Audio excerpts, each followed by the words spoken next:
പാലക്കാട് മജിസ്ട്രേറ്റിന് മുന്നിൽ ഹാജരാക്കാനെത്തിച്ചപ്പോൾ കൈവിലങ്ങൂരി മുങ്ങിയ മോഷ്ടാവ് പിടിയിലായി. ചിറ്റൂരിൽ നിന്നും മാല മോഷ്ടിച്ച ശേഷം രക്ഷപ്പെട്ട പ്രതി തിരുച്ചിറപ്പള്ളി സ്വദേശി ധർമ്മരാജാണ് പിടിയിലായത്. രാത്രി 7 മണിയോടെ മജിസ്ട്രേറ്റിന് മുൻപിൽ ഹാജരാക്കുന്നതിനിടയിലാണ് പ്രതി ഓടി രക്ഷപ്പെട്ടത്. ഇക്ബാൽ അറക്കൽ നൽകും വിശദാംശങ്ങൾ. ഇക്ബാൽ, പിടികൂടിയില്ലെങ്കിൽ വലിയൊരു നാണക്കേടായി മാറിയേനെ. ഇയാളിപ്പോൾ എവിടെ നിന്നാണ് പിടികൂടിയത്? ശ്രീജിത്ത് കീർത്തന ഇന്ന് രാവിലെയാണ് പാലക്കാട് ചിറ്റൂരിൽ വെച്ച് ബൈക്കിലെത്തിയ രണ്ടംഗ സംഘം കാൽനട യാത്രക്കാരിയായ വീട്ടമ്മയുടെ 3.5 പവന്റെ സ്വർണ്ണമാല പൊട്ടിച്ച് രക്ഷപ്പെടുന്നത്. ഇതിനുശേഷം ഇവർ രണ്ടുപേരെയും പോലീസ് പിടികൂടുന്നു. ഇതിനുശേഷമാണ് ഈ തിരുച്ചിറപ്പള്ളി സ്വദേശിയായിട്ടുള്ള ധർമ്മരാജ് കൈവിലങ്ങ് ഊരിയതിനു ശേഷം ധർമ്മരാജ് പോലീസിനെ വെട്ടിച്ച് രക്ഷപ്പെടുന്നത്. രാത്രിയിൽ പോലീസ് ധർമ്മരാജിന് വേണ്ടി വ്യാപകമായിട്ടുള്ള പരിശോധന നടത്തുന്നു.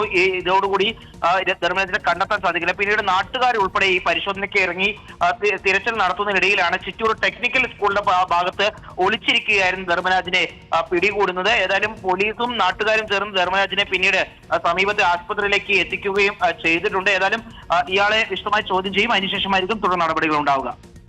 ശരി, എന്തായാലും 3.5 പവൻ മോഷ്ടിച്ച പ്രതിയാണ്.